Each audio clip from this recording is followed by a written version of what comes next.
जी अस्सलाम वालेकुम। तो आज हम लेक्चर नंबर 1 स्टार्ट कर रहे हैं, जिसमें हमने पढ़ना है इंट्रोडक्शन टू अकाउंटिंग। तो मैं एक सीरीज़ स्टार्ट करने जा रहा हूँ लेक्चर्स की, जिसमें हम अकाउंटिंग को बेसिक से लेकर मॉडर्न तक इसको पढ़ेंगे। और अगर आप किसी भी लेवल पर हैं और अकाउंटिंग पढ़ रहे हैं और आपको कोई इशू आ रहा है अकाउंटिंग में, तो इंशाल्लाह मैं आपकी जितनी भी क्यूरीज़ हैं और जितने भी आपके क्वेश्चंस वगैरह हैं, इंशाल्लाह अगर आप लेक्चर रेगुलरली लेते रहेंगे तो इंशाल्लाह आपकी अकाउंटिंग बहुत बेहतरीन हो जाएगी। तो टाइम ज़ाया किए बगैर हम लेक्चर का आगाज़ करते हैं। तो सबसे पहले अगर इंट्रोडक्शन टू अकाउंटिंग, अब अकाउंटिंग कहते किसे हैं, अकाउंटिंग हम करते क्यों हैं, इन चीज़ों का हमें थोड़ा बहुत इल्म होना चाहिए। तो अकाउंटिंग जो है ना, अकाउंटिंग होती है ट्रांजैक्शंस को रिकॉर्ड करने के लिए। इसको समझने के लिए मैंने छोटी सी डेफिनेशन आपके लिए लिखी है, अगर आप इसको पहले समझ लें। देखें जी, लिखा हुआ है अकाउंटिंग। अकाउंटिंग होती है, it is a process of recording transaction. अब ये ट्रांजैक्शन क्या भला होती है, इसको पढ़ते हैं। ट्रांजैक्शन होती है एक्सचेंज और transfer of goods and services is called transaction. Mean आप किसी भी चीज़ का एक्सचेंज करते हैं, मुतबादला करते हैं, या उसको ट्रांसफ़र करते हैं, या ख़रीदते हैं या बेचते हैं चीज़ों को या सर्विसेज को। चीज़ें कुछ भी हो सकती हैं, आपने गाड़ी बेची, आपने घर बेचा, आपने घर ख़रीदा, आपने गाड़ी ख़रीदी। और सर्विसेज में बहुत चीज़ें आ सकती हैं, जैसे आप फूड पैंडा इस्तेमाल करते होंगे, जैसे आप जितने भी बैंक्स हैं इनकी ऐप्स यूज़ करते होंगे, तो आप उनकी सर्विसेज ले रहे हैं। और इसी तरह इनड्राइव है, तो जितनी भी चीज़ें सर्विसेज, दराज, अमेज़ॉन वगैरह, ये सारी सर्विसेज देता है। और गुड्स, तो इन चीज़ों की जो भी हम एक्सचेंज करते हैं ना, मुतबादला करते हैं, लेन देन करते हैं। ट्रांजैक्शन का असल लफ्ज़ है लेन देन, कि जितना भी हम लेन देन करते हैं उनको हम ट्रांजैक्शन करते कहते हैं। अच्छा, अब उन लेन देन को हमने रिकॉर्ड करना होता है। मीन मैंने फ़लाँ तारीख़ को फ़लाँ प्लॉट लिया, तो उसको हम रिकॉर्ड करते हैं कि भैया ये डेट थी, इस दिन हमने ये प्लॉट ख़रीदा था। तो उसकी हमने जो है ना अकाउंटिंग में क्या होता है, हम वो ट्रांजैक्शन रिकॉर्ड कर लेते हैं। तो हमें वो याद रहती है, कल कला को अगर हमने वो चीज़ देखनी होती है तो हमें याद रहता है कि फ़लाँ दिन हमने ये चीज़ ख़रीदी थी और इतने की ख़रीदी थी, ठीक है, और अब कितने की। ये चीज़ें जितनी भी हैं वो उनको रिकॉर्ड कर लेते हैं। और ये जैसे आप नीचे डिस्क्रिप्शन में देख सकते हैं कि खान पेड रेंट ऑफ 10,000। इसका मतलब है कि खान जो है उसने रेंट पे किया 10,000 का। मीन अब हम इसको रिकॉर्ड कर लेंगे, ये एक ट्रांजैक्शन है कि उसने किराया दिया 10,000 रुपये। अब किस डेट को दिया, कितना दिया, ये सारा ट्रांजैक्शन। इसके फिर हम आगे लेजेस वगैरह बनाते हैं, वो फिर हम आगे पढ़ेंगे। अब हम थोड़ा बेसिक लेके चल रहे हैं। अली बॉट कार इन 10 मिलियन, कि मतलब अली ने गाड़ी ख़रीदी 10 मिलियन की। तो हमने ये भी एक ट्रांजैक्शन है, तो इसको भी रिकॉर्ड करने के लिए हम अकाउंटिंग जो है ना वो पढ़ते हैं, ताकि इस ट्रांजैक्शन को रिकॉर्ड किया जाए। तो आज अब हम कुछ देखते हैं अकाउंटिंग के हवाले से, कि आपको देखें एक सर्कल नज़र आ रहा होगा अकाउंटिंग के साइड पे, कैपिटल, एक्सपेंसेस, इनकम और एसेट। अब हमने ये क्यों बनाए हैं, क्योंकि जो अकाउंटिंग के बड़े हैं, जिन्होंने भी अकाउंटिंग के ऊपर शुरू में एक पूरी मेहनत की है अकाउंटिंग को बनाने में, तो उन्होंने कहा कि आप अगर अकाउंटिंग को इन 5 चीज़ों में डिवाइड करके लेकर चलेंगे, 5 हेड्स इनको कहते हैं, एसेट, कैपिटल, एक्सपेंसेस और इनकम और लाइबिलिटी। अगर आप इन पांचों हेड्स में अकाउंटिंग को करेंगे तो इंशाल्लाह आपकी जो अकाउंटिंग है ना, वो जो है ना खिचड़ी नहीं मचेगी। उसमें ये होगा कि आपकी अकाउंटिंग बिल्कुल साफ़ सुथरी होगी और इजी टू अंडरस्टैंड होगी, अगले बंदे के लिए समझनी भी आसान होगी और आपके लिए करनी भी आसान होगी। तो इसलिए जो है ना 5 हेड्स बनाए गए उसके लिए। तो हम बारी बारी इन हेड्स को पढ़ेंगे 2 लेक्चर्स के अंदर। पहले 2 हेड्स एक लेक्चर के अंदर पढ़ेंगे और बाकी 3 हेड्स जो है ना हम अगले लेक्चर में पढ़ेंगे। और साथ हम कुछ प्रैक्टिस एमसीक्यू ज़रूर रखेंगे, ताकि जो है ना आपको समझ लगती रहे। तो पहला जो हम पढ़ने जा रहे हैं हेड, जिसको हम कहते हैं एसेट। एसेट का लफ्ज़ आपने सुना होगा कि एसेट हम कहते हैं असासा जात को। जितने भी आपके असासा जात हैं, आपके घर हैं, आपके प्लॉट हैं, आपकी गाड़ी है, ये आपका असासा है, तो इसको हम कहते हैं असासा जात। तो इसको थोड़ा सा इंग्लिश में भी देख लेते हैं। अ प्रेजेंट इकोनॉमिक रिसोर्स, कि जो इकोनॉमिक रिसोर्स आपके पास अभी मौजूद हो, हाल में आपके पास मौजूद हो इकोनॉमिक रिसोर्स। और इकोनॉमिक रिसोर्स क्या होता है, जो आपको फ़ायदा भी दे रहा हो। जैसे एक घर है, एक प्लॉट है, वो आपको ज़रूरी सी बात है फ़ायदा दे रहा है। एक प्लॉट महंगा हो रहा है, घर भी महंगा हो रहा है, क्या पता वो घर आपको किराया भी दे रहा हो, तो वो आपका इकोनॉमिक रिसोर्स है, ठीक है ना। ज़रिया मुआश उसको कहते हैं उर्दू में। और कंट्रोल बाय द एंटिटी, कि जिसका है उसका उसके ऊपर कंट्रोल है। जैसे मेरी गाड़ी है, मेरा उसके ऊपर कंट्रोल है, मेरा घर है, मेरा प्लॉट है, मेरा उसके ऊपर कंट्रोल है। और as a result of past event, इसका ये मतलब है कि मैंने माजी में वो चीज़ ख़रीदी थी। As a result of past event, के माजी में वो जो है ना ये मैंने ख़रीदी थी। तो ये तीन जो पॉइंट्स हैं ये बिल्कुल एसेट को डिफ़ाइन करते हैं। अगर कोई भी चीज़ है वो इन दो या तीन चीज़ों पे उतर रही होगी तो समझो वो आपका एसेट है, कि एक तो आपके कंट्रोल में हो, दूसरा आपको इकोनॉमिक रिसोर्स दे रहा हो, आपको फ़ायदा दे रहा हो, और तीसरा as a result of past event के माजी में आपने वो चीज़ ख़रीदी हो। तो थोड़ी सी डिस्क्रिप्शन हम इसकी देख लेते हैं। डिस्क्रिप्शन में बताया गया है कि an economic resource that has potential to produce economic benefits in the future, कि कोई भी वो इकोनॉमिक रिसोर्स जो आपको मुस्तकबिल में फ़ायदा दे सकता है, आपको फ्यूचर में फ़ायदा दे सकता है, वो हमारा, और उसके अंदर पोटेंशियल हो। जैसे आपकी ज़मीन आप कोई भी ख़रीदते हैं तो उसके अंदर पोटेंशियल होता है कि वो आपको फ़ायदा दे सकती है, ठीक है। जैसे आपने बहरिया टाउन में एक प्लॉट ख़रीदा, डीएचए में एक प्लॉट ख़रीदा, तो वो आपको आने वाले वक्त में फ़ायदा देगा, तो वो आपका उसमें पोटेंशियल है कि आपको फ़ायदा दे सकता है। तो किसी भी चीज़ जिसके अंदर पोटेंशियल है और आपको मुस्तकबिल में फ़ायदा दे सकता है तो हम उसको इकोनॉमिक रिसोर्स कहते हैं। तो अच्छा, अब जो एसेट होता है इसकी दो टाइप्स होती हैं, एक नॉन करंट एसेट होता है और एक करंट एसेट होता है। करंट एसेट और नॉन करंट एसेट, इनको हम बिल्कुल ही सिंपल एक डेफिनेशन के अंदर इनको लाएंगे तो इंशाल्लाह आपकी जो है ना दोनों मिक्स नहीं होंगी कभी भी। एक होता है नॉन करंट एसेट और एक होता है करंट एसेट। सबसे पहले बात करते हैं नॉन करंट एसेट्स की। नॉन करंट एसेट्स वो एसेट्स होते हैं जो आपको एक साल से ज़्यादा का फ़ायदा दें। Assets which provide economic benefits more than 1 year. ये सेंटर में मेरे से थोड़ा सा मिस्टेक हो गई है, आप इसको मत देखें। Assets which provide economic benefits with in more than 1 year, जो भी इकोनॉमिक रिसोर्स हो और वो आपको एक साल से ज़्यादा का फ़ायदा देता हो, तो वो आपका नॉन करंट एसेट है। तो उसमें एग्जांपल्स आपके पास लैंड आती है, बिल्डिंग, फर्नीचर और व्हीकल्स। इस थोड़ा डिफाइन कर लेते हैं इस तरह से। जैसे आपने कोई मशीनरी ख़रीदी फैक्ट्री के लिए, ज़हरी सी बात है वो साल तो नहीं चलेगी ना, वो आप जब तक 10 साल 15 साल 20 साल चलेगी। आपने कोई घर ख़रीदा तो आपको वो एक साल से ज़्यादा का फ़ायदा देगा, ठीक है। और इसी तरह आपने कोई गाड़ी ख़रीद ली है जी, तो इस तरह बड़ी बड़ी चीज़ें जितनी भी हैं वो जो आपको, बड़ी चीज़ें नहीं, इसमें छोटी भी आ सकती हैं, लेकिन हर वो चीज़ जो आपको एक साल से ज़्यादा का फ़ायदा दे वो आपके नॉन करंट एसेट्स के अंदर आएगी। जैसे ज़मीन है, वो बिल्डिंग है, फर्नीचर है, व्हीकल्स हैं, ये आपको एक साल से हमेशा ज़्यादा का फ़ायदा देती हैं। तो ये नॉन करंट कैसी एग्जांपल्स हैं। अब करंट को देख लेते हैं। Assets which provide economic benefits in short term और विद इन 1 ईयर। हर वो चीज़ जो आपको एक साल के अंदर अंदर फ़ायदा दे और एक साल से ज़्यादा का ना हो, चूँकि अगर एक साल से ज़्यादा का हो जाएगा फिर वो आपका नॉन करंट में चला जाएगा। तो जो भी चीज़ आपको एक साल के अंदर अंदर या थोड़े अरसे में आपको फ़ायदा दे तो वो आपका करंट एसेट होता है, करंट एसेट, ठीक है। उसमें जैसे एग्जांपल आती है कैश एट बैंक। जैसे बैंक में आपको कैश पड़ा, आप किसी भी वक्त उसको निकलवा के यूज़ कर सकते हैं, ठीक है।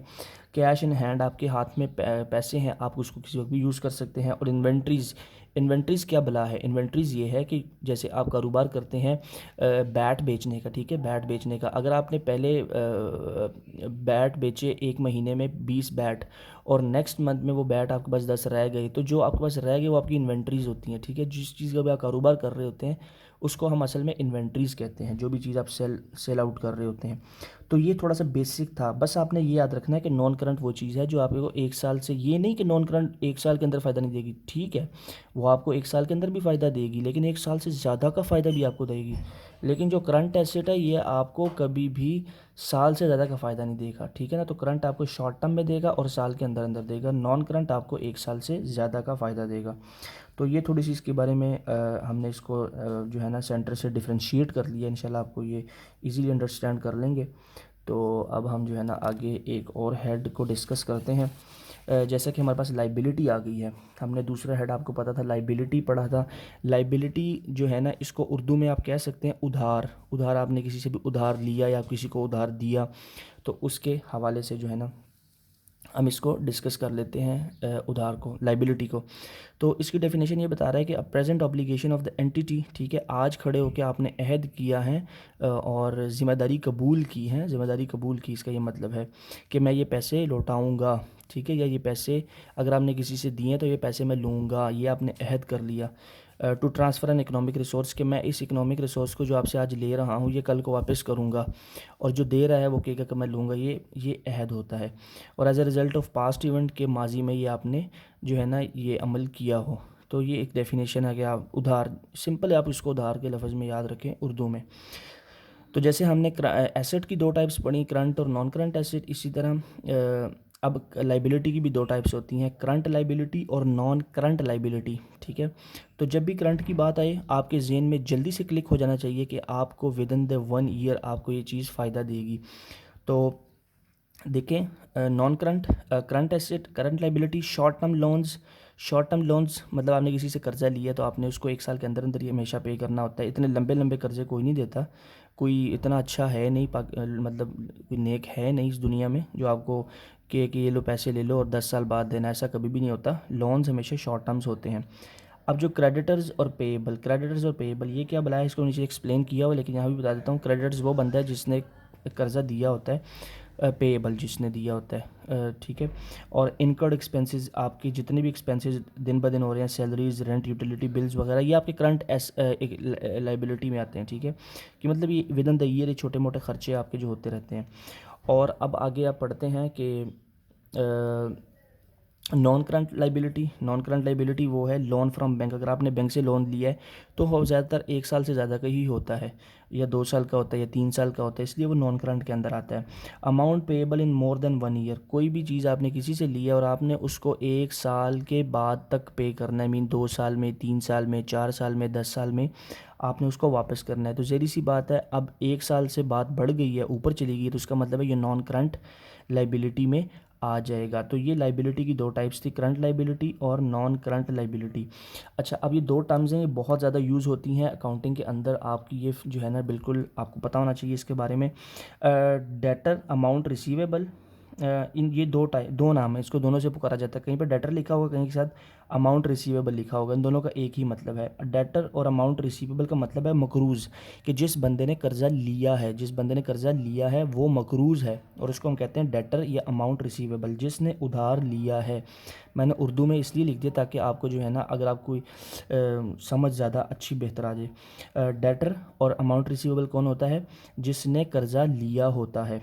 और जो क्रेडिटर और अमाउंट पेएबल होता है वो उसको कहते हैं कर्ज दहिंदा, वो शख्स जिसने कर्ज़ा दिया होता है, जिसने उधार दिया होता है, उसको हम कहते हैं क्रेडिटर या अमाउंट पेएबल।